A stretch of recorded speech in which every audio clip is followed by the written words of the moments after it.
Feliz tarde a todos y todas. Bienvenidos y bienvenidas a su salón virtual desde Leamos Cuentos y Crónicas Latinoamericanos. Es un verdadero placer recibirlos y recibirlas nuevamente para compartir la última masterclass de nuestro ciclo 5 años, 5 talleres. Un ciclo que nos ha permitido conocer un poco más a fondo sobre las distintas modalidades narrativas de la mano de excelentes escritores y escritoras de Latinoamérica.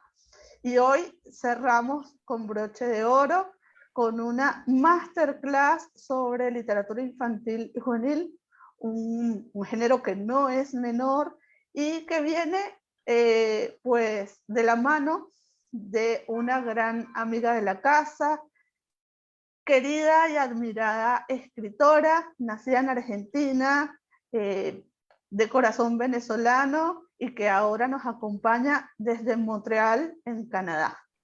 Ella es Silvia Gioberti. Aquí en pantalla estaban viendo el flyer de su taller que comenzará en poco más de una semana, el día 8 de octubre, y en el que todavía tienen chance de inscribirse. Les recomiendo no perdérselo.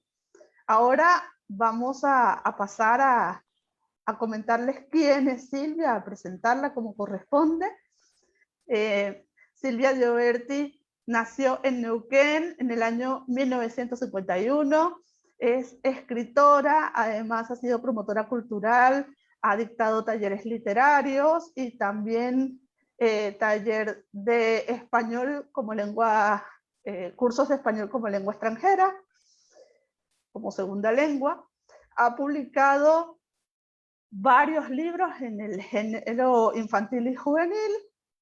Entre ellos podemos mencionar Gato Embotado y Enamorado, que además fue segundo lugar en el concurso nacional de narrativa Mariano Pi González, si no estoy mal, y publicado por Monte Ávila Editores. Además de ese, ha ganado varios premios. En 2 ocasiones ganó el premio del Centro Nacional del Libro de Venezuela, también por sus publicaciones en el género.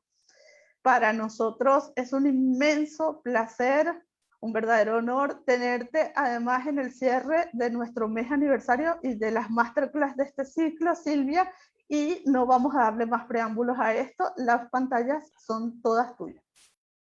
Bien, gracias Adriana, gracias Otto. De veras para mí fue sorpresivo, pero muy hermoso recibir la invitación de ustedes, sobre todo porque creo que a través de estas redes sociales, a veces asociales, he conectado con ustedes de manera realmente muy agradable y participar de este proyecto de ustedes me parece súper, súper importante para mí como ser humano y como escritora.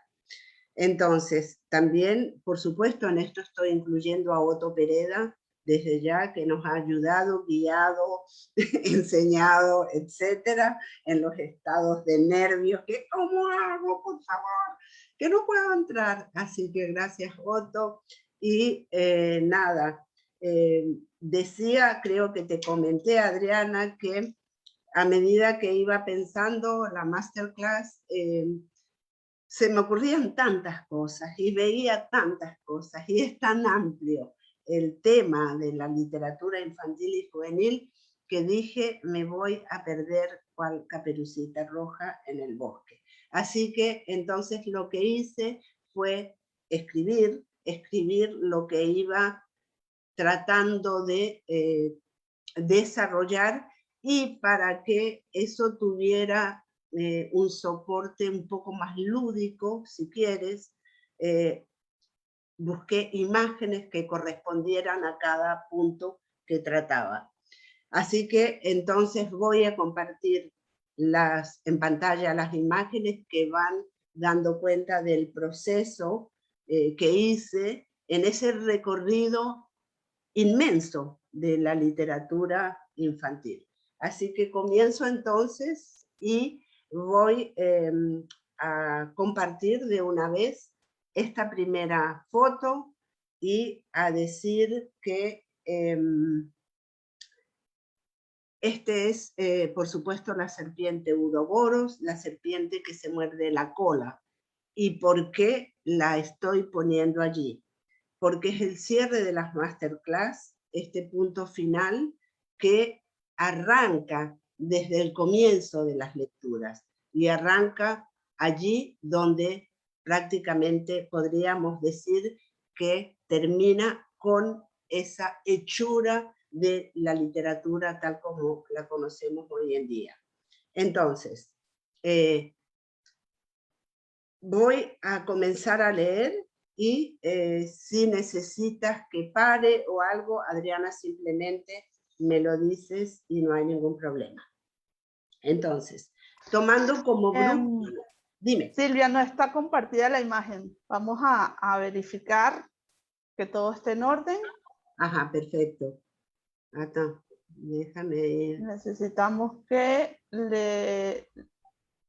Ajá, ahí volví a la pantalla. Vamos Ajá, a ver si... ya voy y estamos No, ahí. todavía.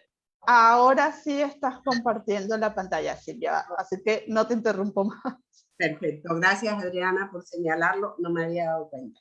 Ok, entonces decía que tomando como brújula las palabras del escritor y guionista de historietas argentino Pablo de Santis, apuntalé esta charla con imágenes.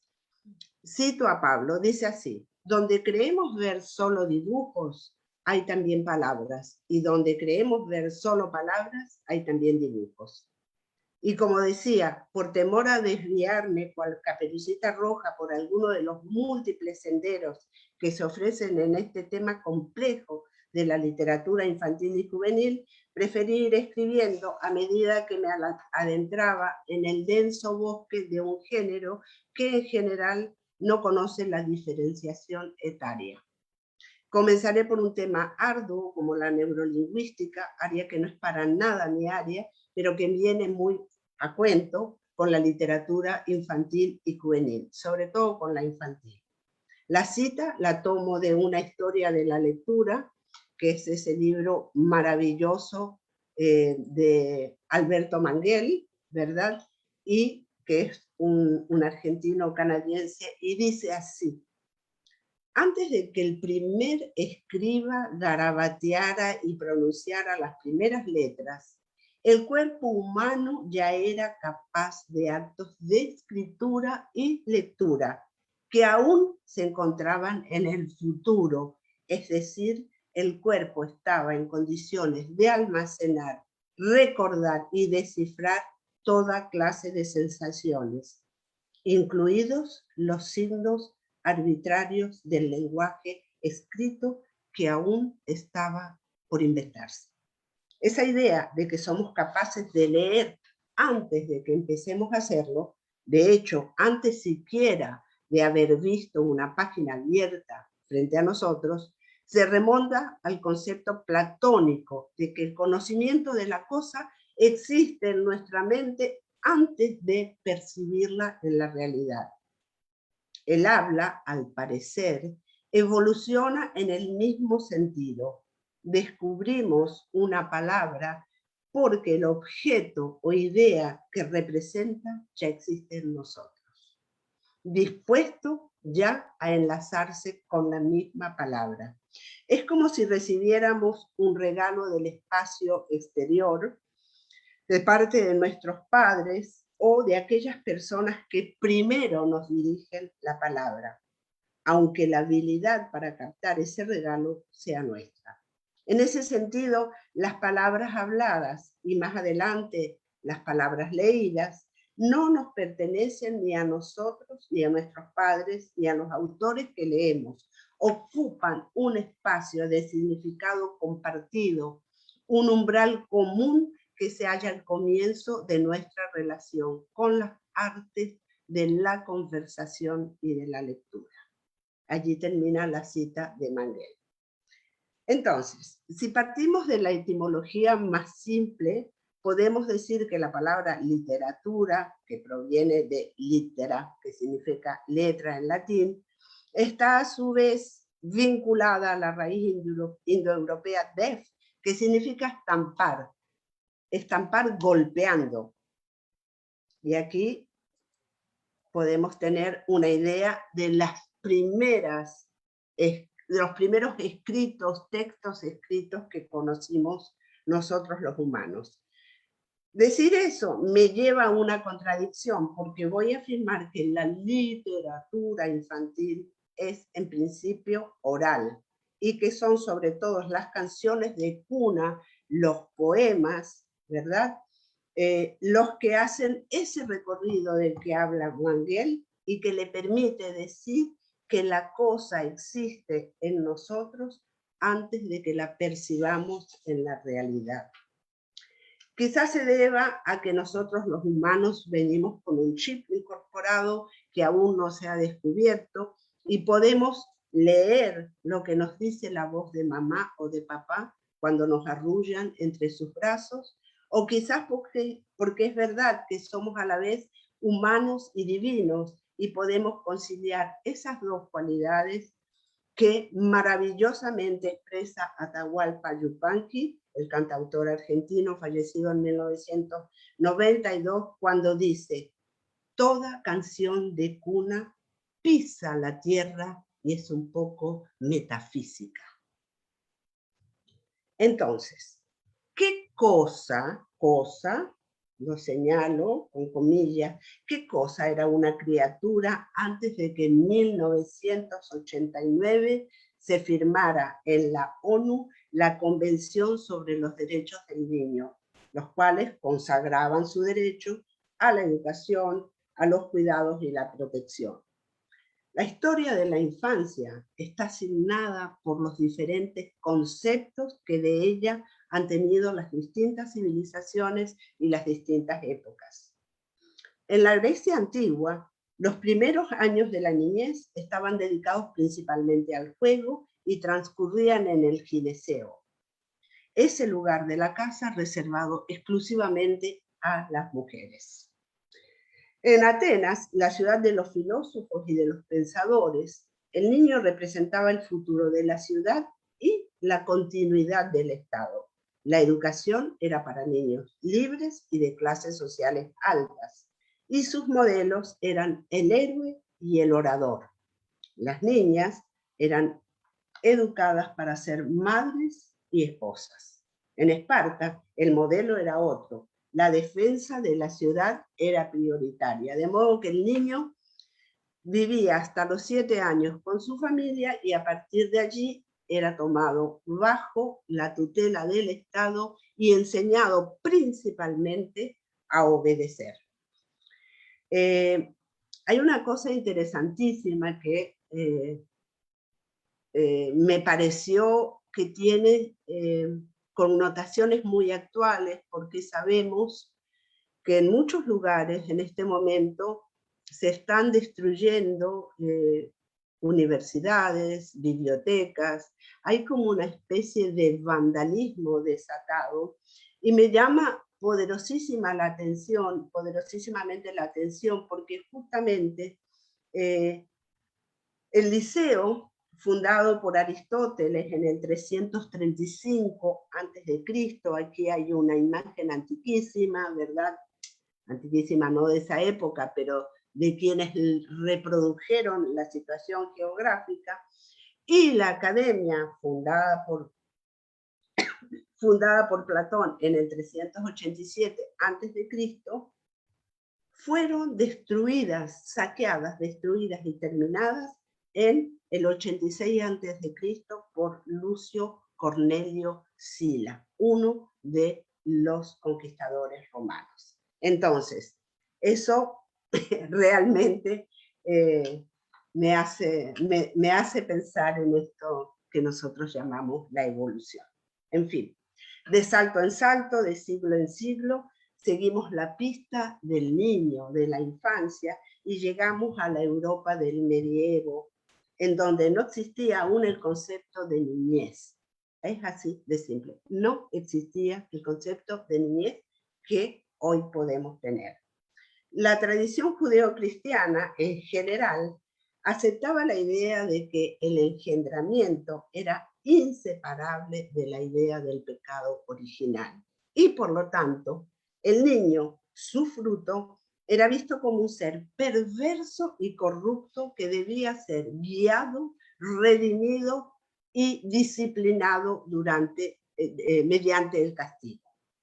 Según memorables palabras del abate Pierre Berulle, que es este señor que tienen acá, no hay peor estado más vil y abyecto después del de la muerte que la infancia. Según este señor que escribió libros sobre justamente la educación judeocristiana. Es decir, el concepto de la niñez, tal como lo conocemos hoy, no existía.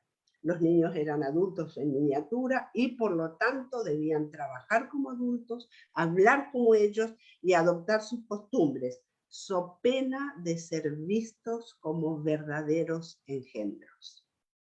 Entonces, aquí los tenemos trabajando como cualquier adulto a partir de los 7 años, 8 años de edad y a veces antes, desde los 6.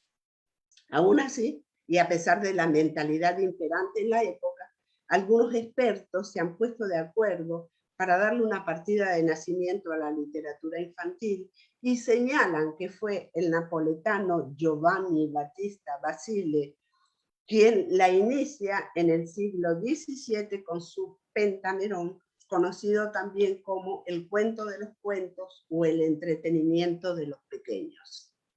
Otros dicen que no, que en realidad nació un siglo después en Francia y de la mano del abate Sabatier con el libro El amigo de los niños.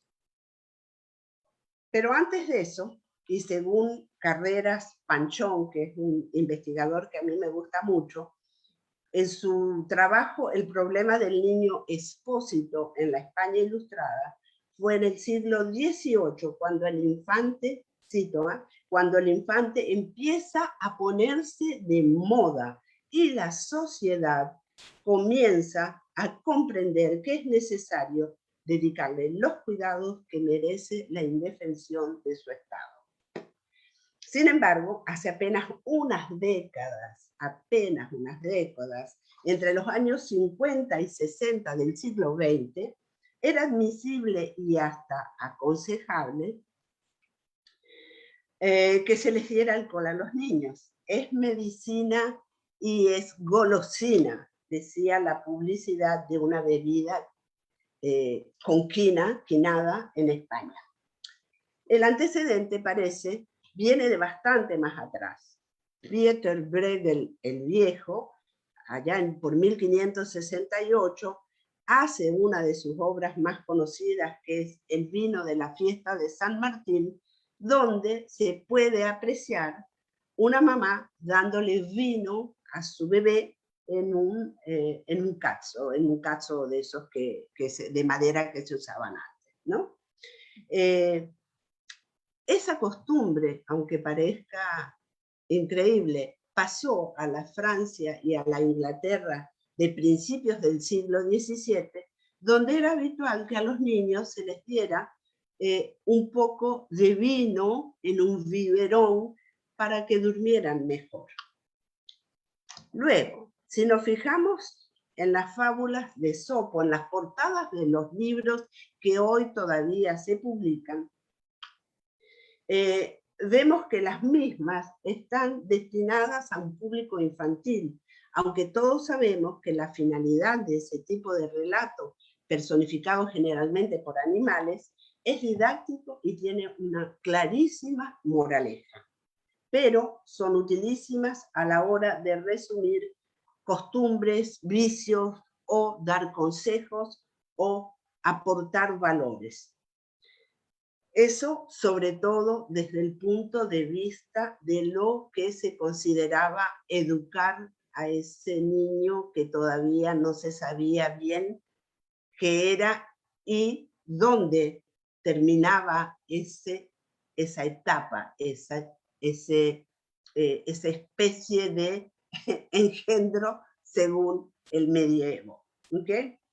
Entonces, quizás yo digo, esta es una idea mía, podríamos aventurar que esa literatura infantil que nosotros conocimos de determinada manera, sobre todo cuando hablo de nosotros, hablo de los occidentales, podría ser que sea una especie de partenogénesis, es decir, un género que se ha ido gestando a sí mismo a medida que evolucionamos como especie. No es lo mismo las fábulas de Esopo, que ni siquiera eran de Esopo, ¿sí? Sino que también él, como los hermanos Grimm, las recoge, y otra cosa es la literatura infantil que nosotros conocemos hoy en día. Una cosa es clara, nadie pensaba en los niños como lectores, no existía una literatura para ellos. La infancia leía, cuando tenía la suerte de leer, lo que leían los adultos, no había otra cosa. ¿Okay?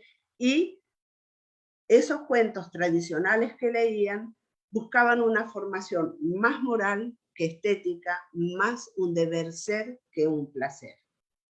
Hay quienes afirman que la literatura infantil no tiene más de 2 siglos de antigüedad y sitúan su aparición entre los años 1812 y 1825 con los cuentos de los hermanos Grimm, que están allí, que no eran sino recopiladores, tampoco eran los autores, que no eran sino recopiladores de antiguos relatos que ellos fueron suavizando y adaptando.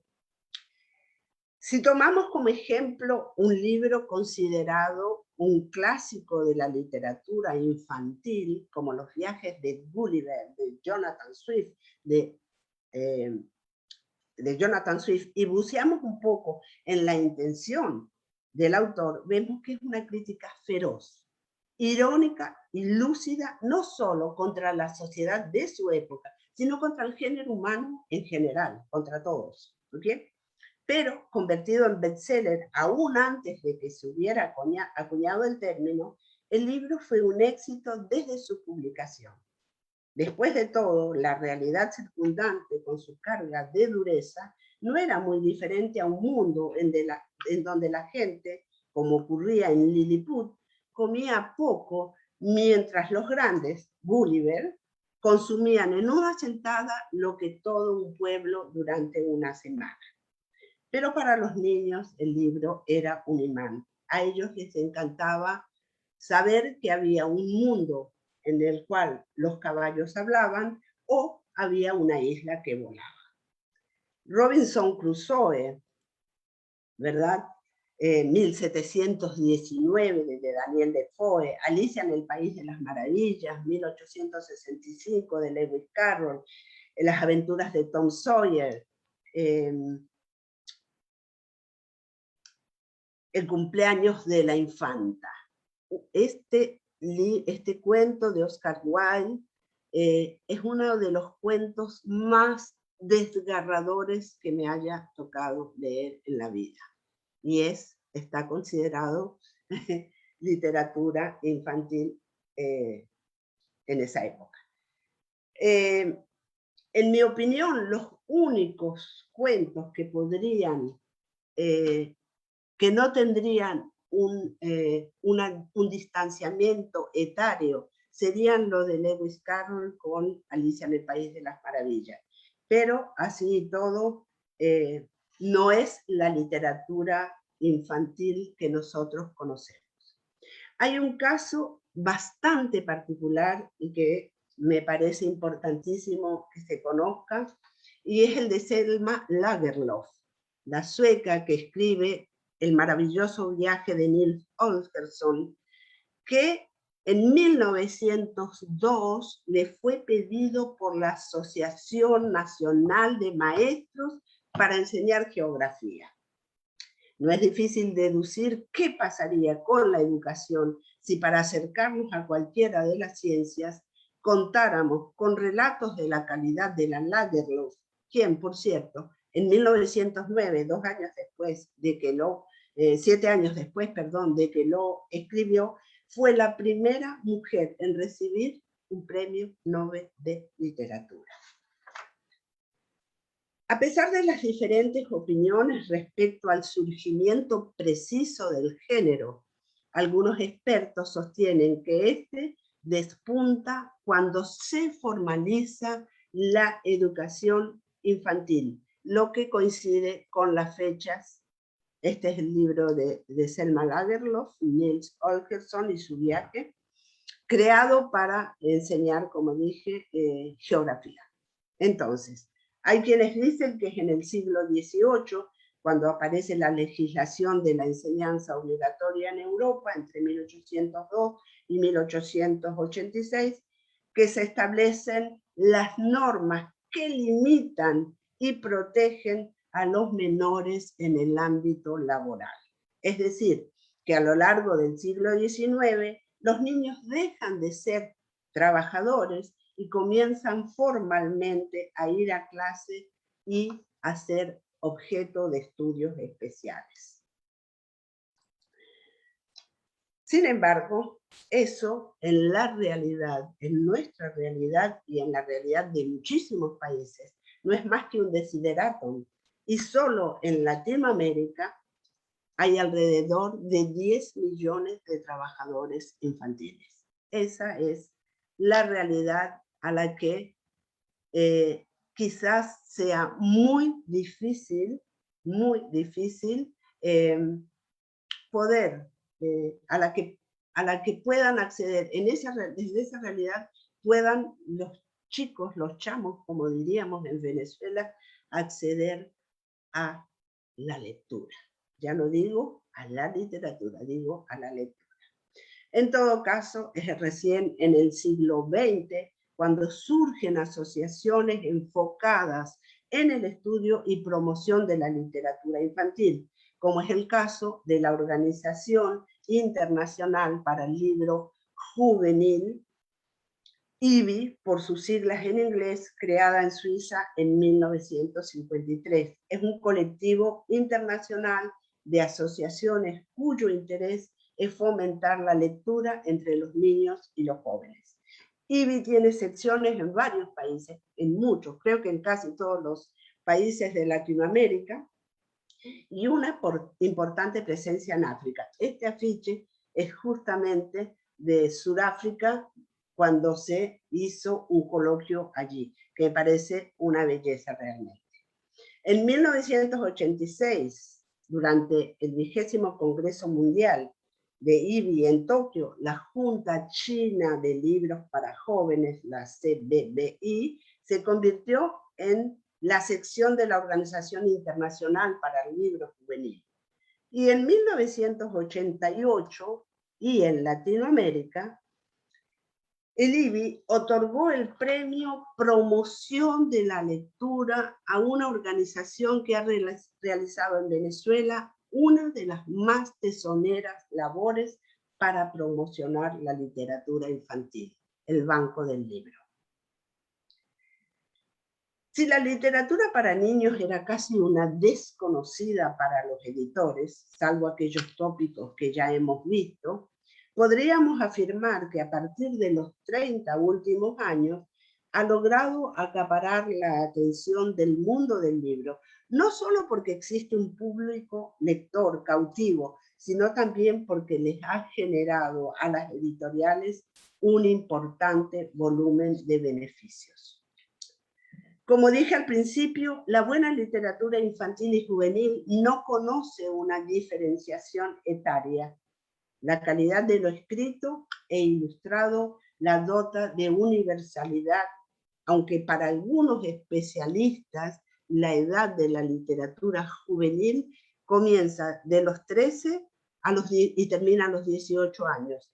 Y para otros, porque por supuesto no todo el mundo está de acuerdo, se es un lector adulto a partir de los 15 años. Otros consideran que a partir de esa edad se puede leer todo tipo de cosas. No lo sé. Cada quien sacará sus propias conclusiones. Yo digo que en cierta medida esa clasificación está sujeta a la orientación y al acceso a la lectura previo que se haya tenido durante la infancia. Si no lo conocen y les interesan, por favor, busquen a este señor que se llama Daniel Goldin y tiene un trabajo que se llama Los creadores y su obra, y este fue realizado en el marco de la 19ª Feria Internacional del Libro Infantil y Juvenil celebrada en México, en diciembre de 1999. Voy a tomar de él esta cita que me parece maravillosa. La palabra infancia proviene del latín infantia, que significa literalmente mudez. El infante es el infans, literalmente el que no habla, de in, no, y fans, participio activo de fari, hablar. El proceso al que aludiré más adelante está directamente relacionado con la transformación de un sujeto que no habla, tal vez sería más correcto decir al que no se escucha, a un sujeto al que se le reconoce el derecho a hablar y se le ofrecen condiciones para hacerlo. Es un largo proceso civilizatorio en el que aún estamos inmersos. Tiene sus orígenes en lo que Philippe Ariès llama el descubrimiento de la infancia, es decir, el momento en que se comenzó a percibir la niñez como un estadio singular y se brindó un trato especial a los menores. Es un proceso largo en el que la escuela sustituye a la cohabitación como medio de aprendizaje. Ahí termina la cita. Cierro este recorrido, breve para un género que, aunque no oficialmente, nació con las primeras narraciones orales, citando a Emilia Ferreiro, la escritora, psicólogo y pedagogo argentino. Dice, los verbos leer y escribir, ese es su libro, no tienen una definición unívoca. Son verbos que remiten a construcciones sociales, actividades socialmente definidas. Cada época y cada circunstancia dan nuevo sentido a esos verbos. Y ahora sí paso a la joya de la corona, que son, a mi juicio, los cuentos de hadas. El cuento está hecho del mismo material que la sustancia misma de la psique, afirmó Freud. Y en El poeta y los sueños diurnos, que es esta portada que estoy compartiendo allí, escrito en 1907, sostiene, el niño y el escritor coinciden en 5 características. Una, crean un mundo imaginario. 2, lo toman en serio. 3, le inyectan afecto profundo. 4, lo vigorizan con materiales de la realidad. Y 5, lo mantienen separado de esa realidad. Lo dicho por Freud le permite a René Caès, el psicoanalista francés, afirmar unos 85 años después que nada de lo que el psicoanálisis ha descubierto del psiquismo humano está ausente en el cuento. Por una cuestión elemental de tiempo, voy a compartir solo algunos conceptos de 2 estudiosos de los cuentos infantiles. El doctor Bruno Bettelheim, en Psicoanálisis de los cuentos de hadas. Este era el francés que nombré recién. Este es el de Bruno Bettelheim, Psicoanálisis en los cuentos de hadas, quien hace un exhaustivo análisis del asunto. Y algunas conclusiones de Marie-Louise Fontaine, la colaboradora de Carl Gustav Jung durante 30 años, que en su libro Lo femenino en los cuentos de hadas, escrito en 1972, que es un tema que también aborda Clarissa Pinkola Steen, Mujeres que corren con los lobos, hace aclaraciones fundamentales sobre sobre el papel de lo femenino. El libro del doctor Bettelheim está libre en la web, pueden bajar el PDF, y el de Marie-Louise von Franz no está traducido completamente al castellano, pero sí hay estudios importantes que han sido hechos sobre su trabajo y están, por supuesto, en nuestro idioma. Entonces, similar a las migas de pan que fue dejando caer Hansel para encontrar el camino de vuelta a casa, y lo entrecomillo porque esa casa siempre ha estado dentro nuestro, dejaré caer en este recorrido algunas frases de Bruno Bettelheim con la esperanza de que se la coman los pajaritos que viven en nuestra psique, por supuesto. Voy con esta. La interpretación de los cuentos de hada parte del principio de que en todas las expresiones del mito, el cuento de hada es el que mejor representa el inconsciente de los pueblos. 2. A partir de los 5 años, aproximadamente la edad en que los cuentos adquieren su pleno sentido, ningún niño normal cree que estas historias sean reales. Una chiquilla disfruta imaginando que es una princesa que vive en un castillo y elabora fantasías de lo que es, pero cuando su madre la llama para ir a comer, sabe que no es una princesa. Y aunque los arbustos de un parque puedan verse a veces como un bosque oscuro y frondoso, llenos de secretos ocultos, el niño es consciente de lo que en realidad son. 3 y última. El cuento le dice al niño que, aunque haya brujas, no olvides que también hay hadas buenas que son mucho más poderosas. Allí termina el paseo por Bettelheim. Creo que lo mismo que los escritores de la literatura de autoayuda intentan hacerle entender al adulto de hoy, es lo que dice Bettelheim. Tal vez la diferencia resida en que si bien ambas cosas dicen la verdad, los cuentos de hadas no son recetas para ser el hombre o la mujer ideal. Son literatura antes de la literatura. Y como tal, como es el deber de la literatura, llevan a nuestros pajaritos interiores a comerse las migas amargas, mohosas o duras que nos posibilitarán entender que no somos ajenos a ese destino de haber tenido padres abandonantes, madrastras crueles o lobos feroces. Y entendido y asumido eso, nos pueden ayudar a liberarnos del rencor, la amargura o la culpa. En lo femenino, en los cuentos de hadas, que lo arrastro desde hace años, y me lo compré en Francia hace muchísimo tiempo, como ven está todo... otra de las cosas por la cual escribo es que con este tema de dar clases en francés se me olvidan las palabras en español a veces, y pido disculpas. Entonces, en los femeninos, en los cuentos de hadas de Marie-Louise von Franz, ella polemiza sobre los arquetipos del cuento, relacionándolos con las imágenes que suelen aparecer en los sueños. Es decir, el cuento de hadas como una especie de producción onírica y colectiva de los pueblos. Así, casi al final de su libro, y con base a la historia de Basilicia la Bella, también conocido como La muñeca de Basilicia, el cuento recogido por Alexandre Afanasiev en su antología Cuentos populares rusos, dice von Franz: habiendo tomado en sí misma conciencia del misterio del mal, Basilicia puede reconocerlo en los otros.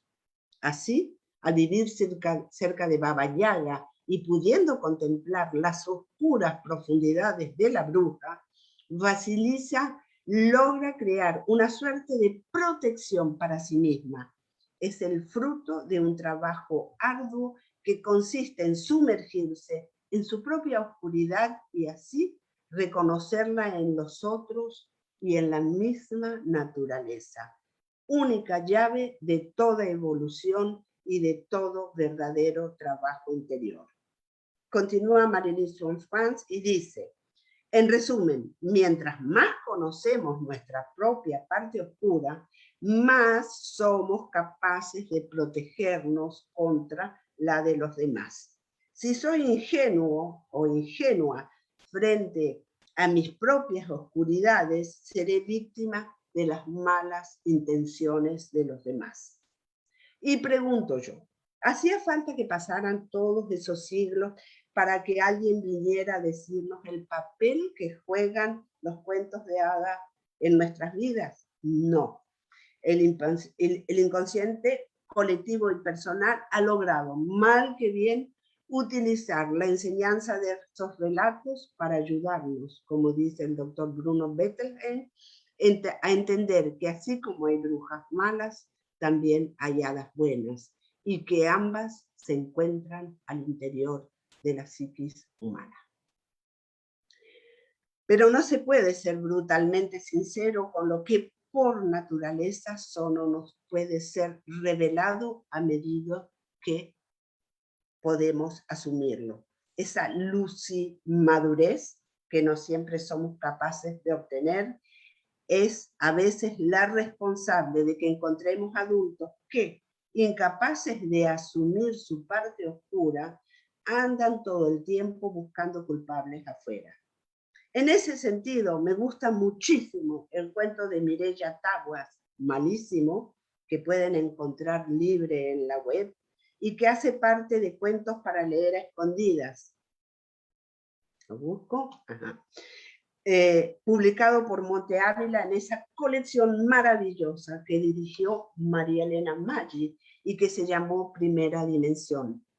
En esa colección se publicó a un gran número de escritores venezolanos y de otras latitudes residenciados en Venezuela, como es mi caso. 2 libros de Yolanda Pantin, Ratón y Vampiro se conocen, y luego Ratón y Vampiro en el Castillo. Le muestro, perdón. Ajá, ahí está, perdón. Y Vampiro en el Castillo abren el universo de la diversidad frente a los ojos infantiles y su natural aceptación del otro, del distinto, por parte de los lectores. A mí particularmente me gusta ver esos 2 libros, Ratón y Vampiro se conocen y Ratón y Vampiro en el Castillo, como la resolución de un conflicto humano. No soy esto o soy lo otro. Soy esto, lo otro y mucho más. O, como afirmaba Walt Whitman en su canto a sí mismo, soy inmenso y contengo multitudes. También la muerte concreta, la muerte no simbólica, vuelvo para atrás y lo muestro aquí, entra en la colección Primera Dimensión de la mano de Una señora con sombrero, el libro de Jacqueline Goldberg. Es decir, la literatura infantil vuelve a sus antiguas fuentes, pero desde una visión integradora que le permite al niño madurar a su ritmo e ir asumiendo una compleja realidad al mismo tiempo que le permite conciliar y aceptar eso que, con su absoluta y fina percepción, percibe de sí mismo y de los demás. Es el caso del cuento de Taguas, Malísimo, personaje que encarna lúdicamente eso que Carl Gustav Jung y Marie-Louise von Franz llamaron el arquetipo de la sombra, esa parte nuestra oscura a la que casi nunca le autorizamos a expresarse. Malísimo sí. Él es capaz de reconocer y expresar su odio, capaz de querer que a su amigo más íntimo le pasen las peores cosas y, si fuera posible, que ni siquiera exista. Leo un fragmento del cuento. Ya sé por qué alguna gente tiene perros y no niños. Porque a los perros, cuando son malos, se los puede amarrar con cadenas y bozales para que no molesten más. Así me gustaría hacerle a Sebastián. Sería muy bueno verlo atado, asustado y pidiendo perdón. Y si quisiera hacer caca, tendría que pedirlo de rodillas. Yo sería un gigante, un ogro peligroso que domaría a Sebastián a mi gusto. Tendría a mi disposición látigos, cuchillos, navajas, espadas, martillos y hasta un alicate para torcerle la nariz y arrancarle una a una las uñitas. Sebastián tendría que hacerme caso a juro y lo obligaría a comer vainitas y zanahorias crudas. El cuento, como dije, está libre en la web y les dejo el placer de que descubran cómo termina. También yo tuve la suerte de haber publicado en esa colección Gato Embotado y Enamorado. Por aquí debo tenerlo seguramente. Ajá. Un gato que ilustra el proceso del enamoramiento, esa atracción irresistible que embota nuestros sentidos y que mientras dura puede tener tal fuerza que es incluso capaz de involucrar a otros, independientemente del grado de saber o de poder que ese otro tenga, tal como sucede con el mismísimo rey y los habitantes del pueblo donde vive el gato. Nombrar a todos los que hicieron parte de esa fructífera primera dimensión y leer y analizar sus cuentos amerita bastante más que estos cortos ejemplos. Me disculpo por ello. Es imposible abordar todos los cuentos, los poemas, las novelas que nos han marcado como lectores, pero no quiero dejar de nombrar a Roald Dahl, 1916-1990, más en Gales, muy conocido por Matilda, seguramente lo leyeron o han visto la película, y Charlie y la fábrica de chocolate. Aunque no sean esos dos libros a los que voy a echar a mano, sino otro de título mucho más atrayente, Cuentos en verso para niños perversos. Está libre en la red, en la web también. Este es Caperucita Roja. Estando una mañana haciendo el bobo, le entró un hambre espantosa al señor Lobo. Así que para echarse algo a la muela se fue corriendo a casa de la abuela. ¿Puedo pasar, señora?, preguntó. La pobre anciana al verlo se asustó pensando, uy, este me come de un bocado. Y claro, no se había equivocado. Se convirtió la abuela en alimento en menos tiempo del que aquí te cuento. Lo malo es que era flaca y tan huesuda que al lobo no le fue de gran ayuda. Sigo teniendo un hambre aterradora. Tendré que merendarme a otra señora.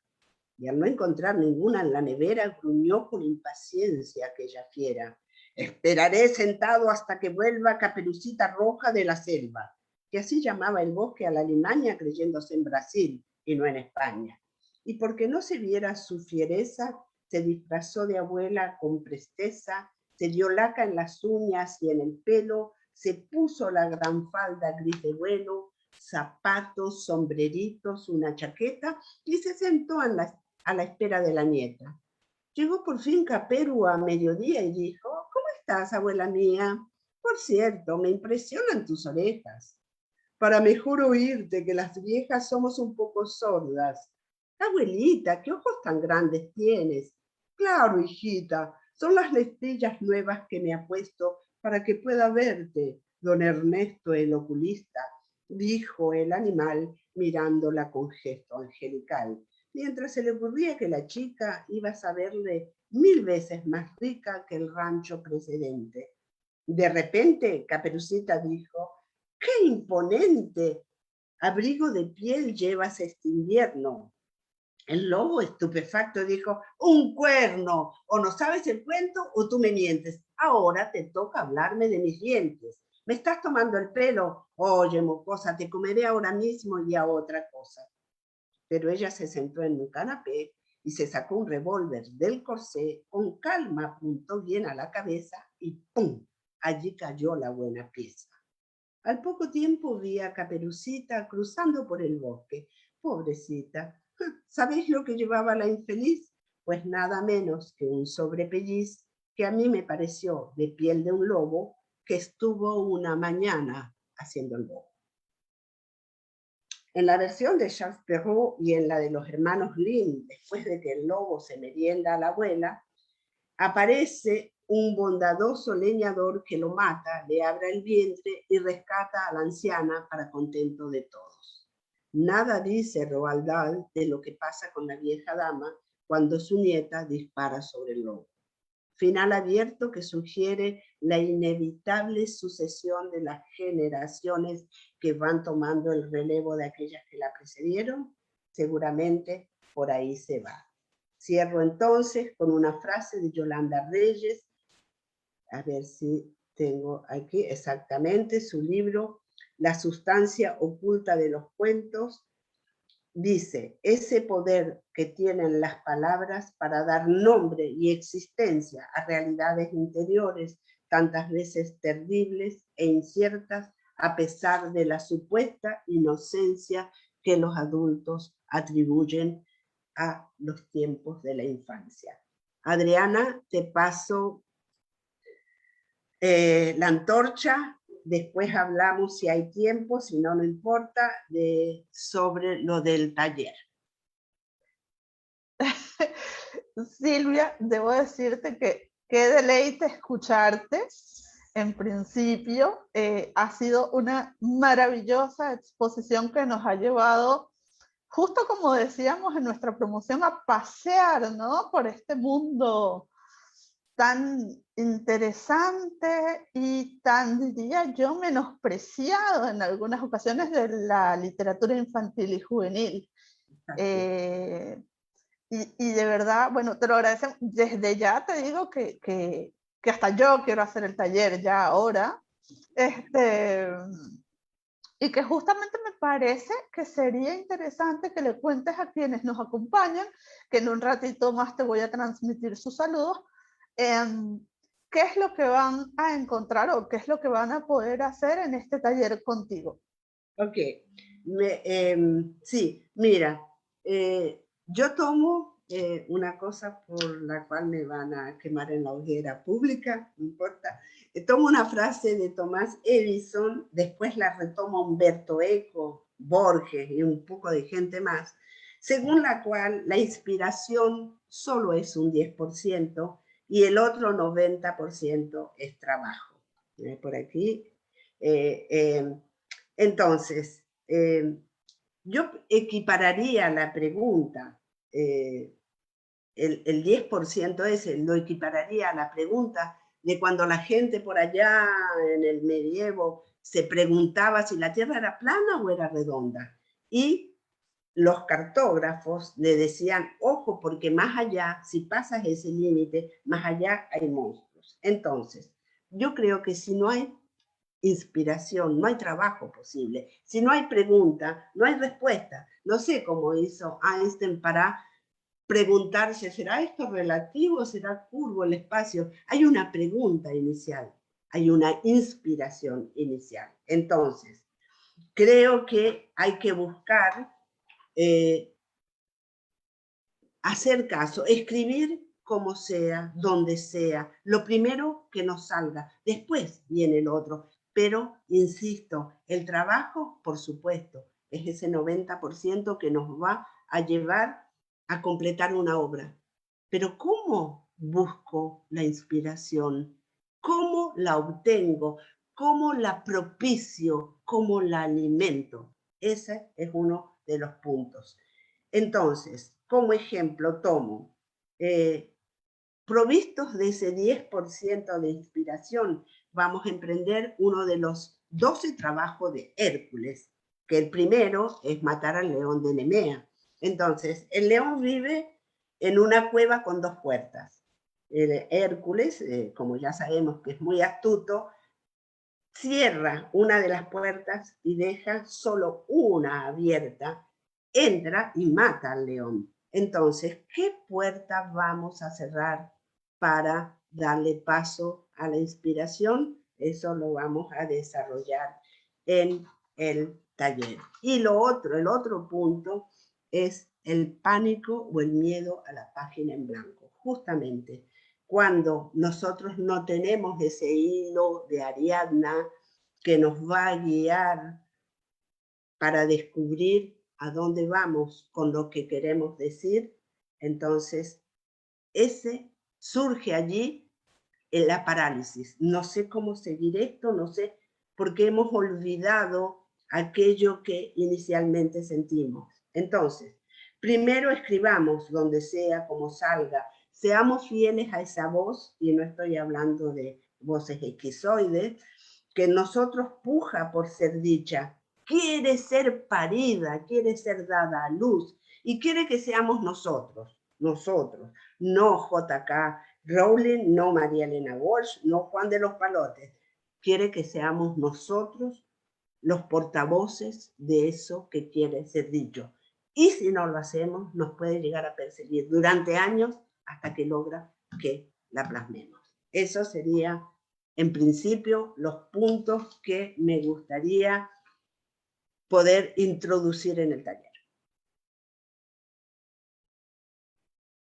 Bueno, están más que invitados a participar porque va a ser muy interesante justamente que puedan decir eso que quiere ser dicho en cada uno y cada una. Además, con la ayuda de una escritora que ha transitado por el mundo de la literatura infantil y juvenil con mucho éxito y que, bueno, a partir de esta disertación entendemos que además has escarbado muchísimo para comprenderla, para entender cuál ha sido ese proceso por el que ha ido pasando hasta llegar a lo que pues consumimos hoy, a lo que leemos hoy como género infantil y juvenil, ¿no? La invitación está más que abierta, todavía tenemos cupos, así que no duden en inscribirse, va a ser una experiencia que promete muchísimo. Por acá te están saludando, Silvia, te cuento. Nos saluda María Antonieta Barrientos desde Magallanes. Saludos, María Antonieta. Te saluda Lázaro Diegues desde República Dominicana. También te saluda María Isabel Bertone. Te saluda Lena Balduciel desde Caracas. También te saluda Maru Latarif, Eliana Sosa desde Sucre, Bolivia. Y bueno, todos felicitan tus ejemplos, las citas, la selección de las citas. Dicen que ha sido una clase maravillosa, que la experiencia ha gustado muchísimo. Bueno, el agradecimiento también es nuestro a ustedes por acompañarnos acá. Olver Ascanio justo también comenta que ha sido un deleite poder comer las miguitas que les dejaste en esta masterclass desde Caracas, Venezuela. Saludos también a Olver y gracias por estar acompañándonos, por estar allí presentes del otro lado de las pantallas. Yo quería preguntarte, Silvia, y lo decía hace un rato, el género de algún modo hay una suerte de prejuicio, un manto como de desconfianza con el género infantil. Hay mucho adulto que desdeña al género. ¿Por qué crees que ocurra esto? Quizás, Adriana, se trate de la formación de ese propio adulto, ¿sí? Porque generalmente se le ha leído eso, los cuentos de hadas, las fábulas de Esopo y todo lo demás, pero siempre con un cierto desdén. Mira, te leo eso para que te calmes y bueno, mira eso y fíjate, ¿eh? Cuidado con ser como el cuervo y la zorra y las uvas y tal y qué sé yo. Eso como lecciones morales, ¿sí? Se confunde. Y cuando yo digo que no hay realmente una diferenciación etaria, cuando tú lees El Principito de Saint-Exupéry, por Dios, es de una lucidez absoluta y se supone que es un cuento para niños, se supone, pero resulta que hay un borracho, hay un capitalista, hay es decir, es todo eso que está en El Principito, aunque por supuesto después hemos agarrado y hemos creado frases que no tienen nada que ver ni con el cuervo ni con El Principito. pero yo pienso que es de un problema de formación, por eso mi insistencia en traer a los grandes estudiosos, y no hablo de cualquier estudioso, hablo de psicoanalistas, hablo del padre del psicoanálisis, hablo de Carl Gustav Jung, de Marie-Louise von Franz, de Bettelheim, que nos dicen nada de lo que está en la psiquis humana deja de estar en los cuentos. Entonces, ¿por qué lo despreciamos? ¿Por qué hay esa condescendencia a la hora de juzgar?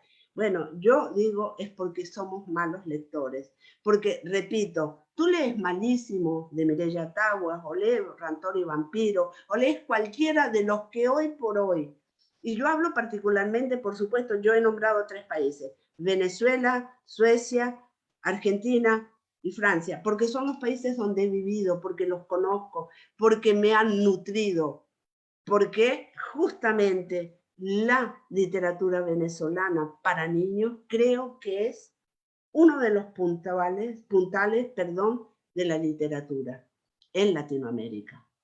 Creo que algunos están traducidos, otros no, pero pienso que básicamente, Adriana, es un problema de mala información. No tienen idea, no tienen la más peregrina idea de lo que puede haber en la literatura infantil como enseñanza y como proceso civilizatorio, como dice Daniel Goleman.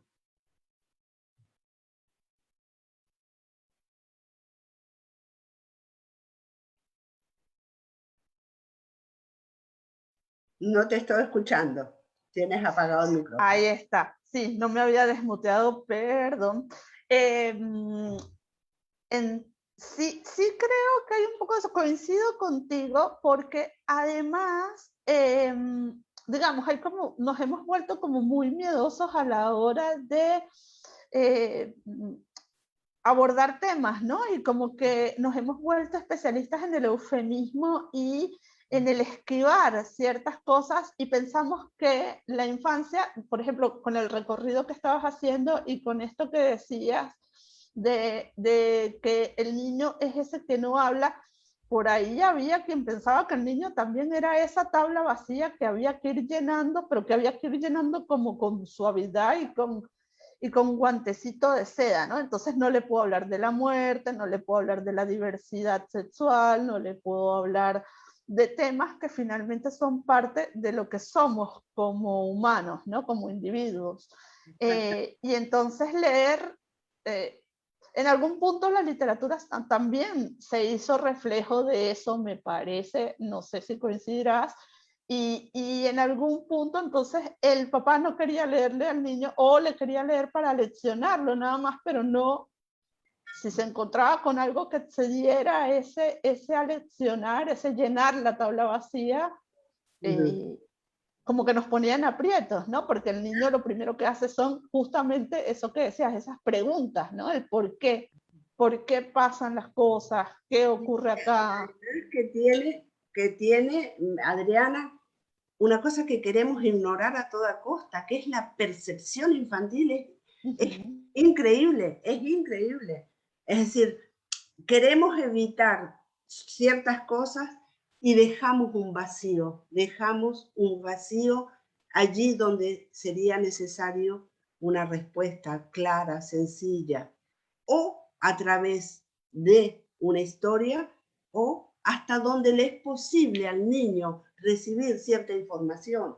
Claro que sí. Además, también las editoriales han sido responsables, corresponsables, como quieras llamarlo, de eso, porque no han escrito, no han publicado, perdón, para los niños, han publicado para los padres que quieren darle a leer a los niños, ¿entiendes? Entonces,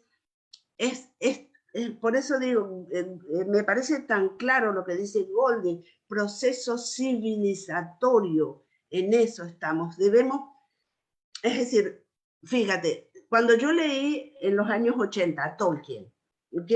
Yo estaba embarazada de uno de mis hijos, la segunda, y yo leía El Señor de los Anillos con la barrigota así, y decía, Dios mío, Dios mío, Dios mío, ¿cómo alguien puede plasmar de tal manera la psique humana, ¿entiendes?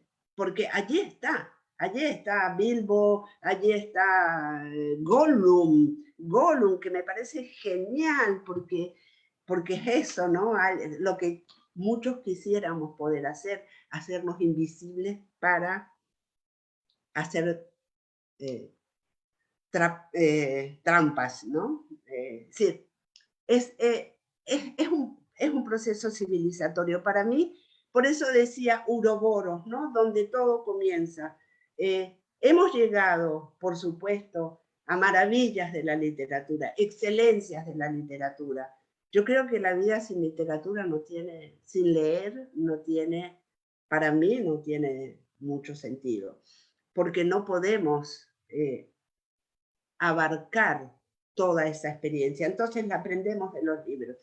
Y en ese proceso de aprendizaje es allí donde comienza. Es decir, cuando tú, ese niño que yo pongo al principio, que está escuchando embobado a la madre que le canta una canción, es eso, es lo que después la neurolingüística sostiene, ¿entiendes?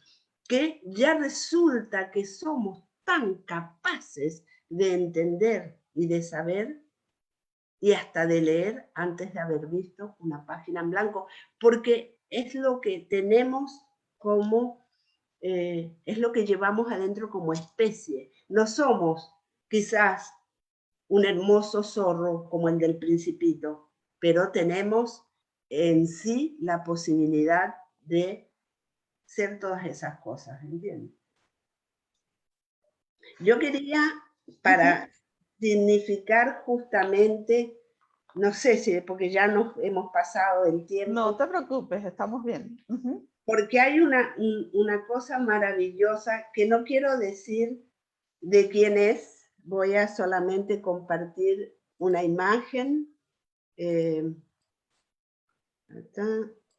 no quiero decir de quién es, ajá, la voy a dejar allí y lo puedo, si me das un chance, lo leo, porque me parece importantísimo que esa gente que define la literatura infantil como una literatura que no tiene ningún peso ni sustancia y que todavía separa la cosa etaria, ¿no? Si no, esto es para niños y aquello para adultos. Y voy a leer un cuento muy corto que me parece importantísimo. Si lo conocen, por favor no escriban de quién es hasta el final. Se llama Discurso del oso y dice así: soy el oso de las cañerías de la casa, subo por los caños en las horas de silencio, los tubos de agua caliente, de la calefacción, del aire fresco. Voy por los tubos de departamento en departamento y soy el oso que va por las cañerías. Creo que me estiman porque mi pelo mantiene limpios los conductos. Incesantemente corro por los tubos y nada me gusta más que pasar de piso en piso resbalando por los caños. A veces saco una pata por la canilla y la muchacha del tercero grita que se ha quemado, o gruño a la altura del horno del segundo y la cocinera Guillermina se queja de que el aire huele mal. De noche ando callado y es cuando más ligero ando. Me asomo al techo por la chimenea para ver si la luna baila arriba y me dejo resbalar como el viento hasta las calderas del sótano. Y en verano nado de noche en la cisterna picoteada de estrellas. Me lavo la cara primero con una mano, después con la otra, después con las dos juntas, y eso me produce una grandísima alegría. Entonces resbalo por todos los caños de la casa, gruñendo contento, y los matrimonios se agitan en sus camas y deploran la instalación de las tuberías. Algunos encienden la luz y escriben un papelito para acordarse de protestar cuando vean al portero. Yo busco la canilla que siempre queda abierta en algún piso. Por allí saco la nariz y miro la oscuridad de las habitaciones donde viven esos seres que no pueden andar por los caños, y entonces les tengo algo de lástima al verlos tan torpes y grandes y al oír cómo roncan y sueñan en voz alta y están tan solos. cuando de mañana se daban la cara, les acaricio las mejillas, les lamo la nariz y me voy vagamente seguro de haber hecho bien. Ahí termina. ¿Y de quién es? ¿De quién es? ¿De quién es? Es de este señor que está aquí. Discurso del oso de Julio Cortázar. ¡Ah! ¡Qué grande! ¡Qué grande! ¡Qué grande! ¿Eh? Un Sí, cuento sí. escrito por nada más ni nada menos que Julio Cortázar y que puede ser leído a cualquier edad. Por supuesto, que esa es la ventaja y por acá tenemos comentarios. María Antonieta Barrientos te comenta que sí, que de hecho ella hoy en día escribe porque su mamá le leía cuentos a ella y a sus 4 hermanos porque eran 5 chicos muy traviesos. Eh, Alessandra Hernández desde Buenos Aires te dice que por fortuna en los últimos años la perspectiva de la literatura infantil ha cambiado y se están abordando temas diferentes con respeto además a las infancias, con perspectiva de respeto a las infancias, lo cual está muy bien y ciertamente, bueno, coincidimos en que el auge de una literatura infantil con una mirada mucho más amplia sobre estas cosas y menos aleccionadora le ha venido muy bien al género, efectivamente, ¿no? Exactamente. ¿Qué Eh, está sucediendo? Sí, está pasando y ojalá siga sucediendo, ¿no? Venimos en esa búsqueda, en ese proceso civilizatorio del que hablabas justamente, Silvia. Y eh, para terminar, yo quería comentarte o preguntarte, ¿tú crees? Yo, digamos, esto que hablábamos del tema del rango etario fue una cosa como impuesta por el mercado y en algún punto se ha ido eh, también despojando de la literatura infantil, ha ido despojándose de esa tara, ¿no? De que esto tiene que ser leído solo por X edades y se clasifica más bien en términos de su complejidad o de algunas otras cosas que siguen siendo muy marketineras, digamos. Pero ¿qué responsabilidad crees que tienen ahora sí los narradores orales? Y esta pregunta me viene por un comentario de María Isabel Bertone que dice que disfrutó la literatura leída por sus padres y que ahora disfruta leyéndole ella a sus nietas. Y en algún punto pienso en una legión de narradores orales que han también ido transmitiendo estos maravillosos libros, como los que tú nos estuviste exponiendo y muchos otros, a públicos de diferentes edades. ¿Qué responsabilidad, por ejemplo, crees que los narradores orales están transmitiendo esa apertura también a unificar a padres e hijos en la lectura de una literatura que no tiene edad? Sí, pienso, mira, voy a hacer un ejemplo sencillo. Yo vivía en la Patagonia, en un pueblo en la cordillera, y mis padres, mi papá que era paraguayo, mi mamá hija de españoles, me leían Bodas de Sangre, me leían, por supuesto, a Don Quijote. Sí, esas fueron mis lecturas infantiles. Entonces, Alejandro Casona, yo lo recitaba de memoria a los 4 años porque no había en ese momento acceso, había, pero no había acceso en ese pueblo perdido en las montañas a la literatura infantil, ¿sí? Entonces, ellos tenían una biblioteca y esa biblioteca se nos leía a nosotros y para nosotros Don Quijote era un ser completamente cercano, posible, era nuestro referente, ¿entiendes? O, como dije, Bodas de Sangre o La Zapatera Prodigiosa, eso eran nuestras lecturas. Entonces, lo que dice Marisa, claro que sí, que hoy el lector adulto que tiene ese público cautivo, que es el niño, puede, por supuesto, aportar, tiene una responsabilidad, y esa responsabilidad hoy en día es cada vez más lúcida, es cada vez más civilizatoria, ¿Por qué? Porque los niños que hoy escuchan a los lectores, a los lectores, como tú decías recién, transmitir otro tipo de concepto, otro tipo de visión de sí mismo, del mundo y de todo lo demás, es seguro que hay una evolución que va a ser importantísima, que está haciendo ya, porque estoy segura que la nieta de Marisa o no importa, de cualquiera de la gente de mi rango de edad, son muy diferentes a el lector que nosotros conocimos, por ejemplo, cuando íbamos a la primaria, ¿entiendes? Que había cosas que no se podían decir, no se podían nombrar y nos no cercenaban porque la pregunta nunca podía ser respondida, ¿entiendes? La inquietud que, ¿y será que cómo? Por ejemplo, fíjate en una de las, yo digo, hay una especie de involución también, increíble, porque fíjate, en esa foto que puse de Hércules matando al león, eso está hecho en una ánfora griega hace todos los siglos del mundo, y hay un pene y los testículos, tanto del león como de Hércules, que están maravillosamente claros, ¿entiendes? Entonces, es así, es el cuerpo humano, es la psiquis humana, y a eso poco a poco y a medida que se puede entender que puede ser incorporado, bueno, hay que decirlo. Pues.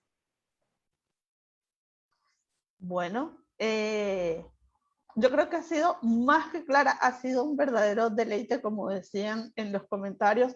Si nos saltamos o dejamos algún comentario por allí sin entender, pedimos disculpas. Estamos teniendo algunos inconvenientes con la actualización del chat de Facebook y no estamos pudiendo recibirlos todos en tiempo real.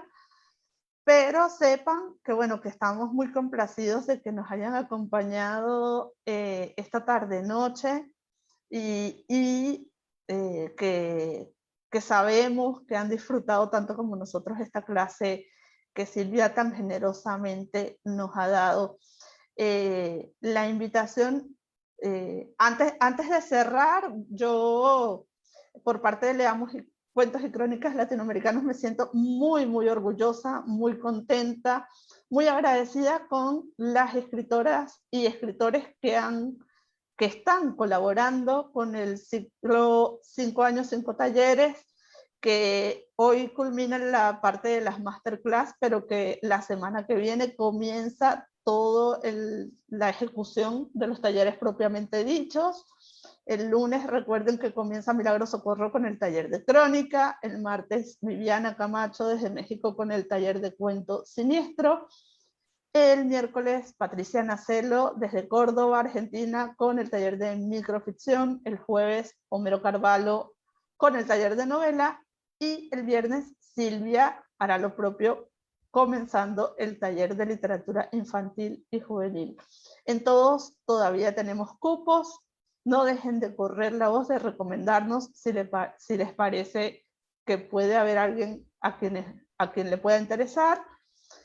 Vamos a dejarles la imagen una vez más del flyer para que la puedan ver.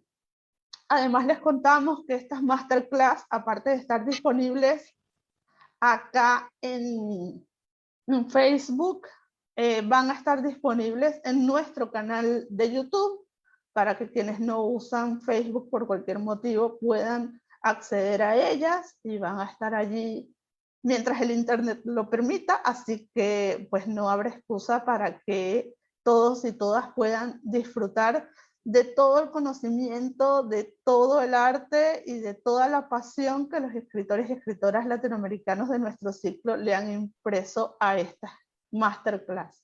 Antes de irnos, pues creo que ha sido una maravillosa forma de celebrar nuestros 5 años y quisiera pedirte, Silvia, si te quieres despedir. Sí, por favor.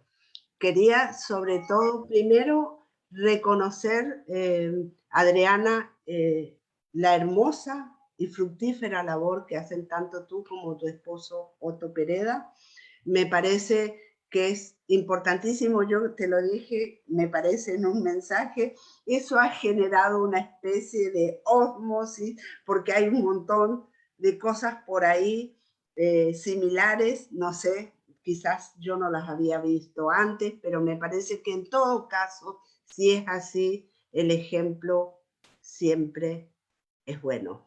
Y repito, muchísimas gracias, primero porque tienes el blog que yo conozco desde hace tiempo ya, si leamos cuentos y crónicas latinoamericanas, que es realmente una labor tesonera, una labor que yo no conozco muchos antecedentes. Ahí sí me parece que además hay un desprendimiento, porque es tu tiempo, es tu energía, la de Otto, en mantener ese blog donde le das cabida a todo el mundo sin distinción. Entonces, bravo, gracias, mil gracias, gracias por esta celebración que nos hace ser celebrados, ¿verdad? Junto contigo, porque es una celebración poder estar aquí. Y gracias a todos los que están escuchando, a los que están viendo, gracias por estar, gracias por participar y gracias por interesarse en lo que a veces nos parece a nosotros, los autores, que es un terreno solitario. Entonces, la presencia de ustedes es realmente la solidaridad del alma. Muchísimas gracias. A ti. Bueno, ya saben, bueno, vamos a darles la primicia. El domingo vamos a estar presentando un libro también de microficciones sobre diversidad, en este caso diversidades, narraciones alternas Hispanoamérica, compilado por Manolo Ortiz de México. Bueno, los tres autores son de México, los compiladores, Manolo Ortiz, Diana Mesa y Bimarit Arcega. Va a ser el domingo 3 de octubre a las 9 de la noche hora argentina, 7 de la noche hora de México. Así que si pueden no se lo pierdan, va a ser por acá, por nuestro Facebook Live, nuestro saloncito virtual de encuentro literario. Así que bueno, aquí los esperamos y ya saben, por ahí sigan corriendo la voz de los talleres y si pueden participen porque la experiencia promete tanto como prometían las masterclass y no nos han dejado nada defraudados. Nos seguimos encontrando siempre en la lectura y en la escritura. Muchas gracias por estar y hasta la próxima. Gran abrazo, Adriana.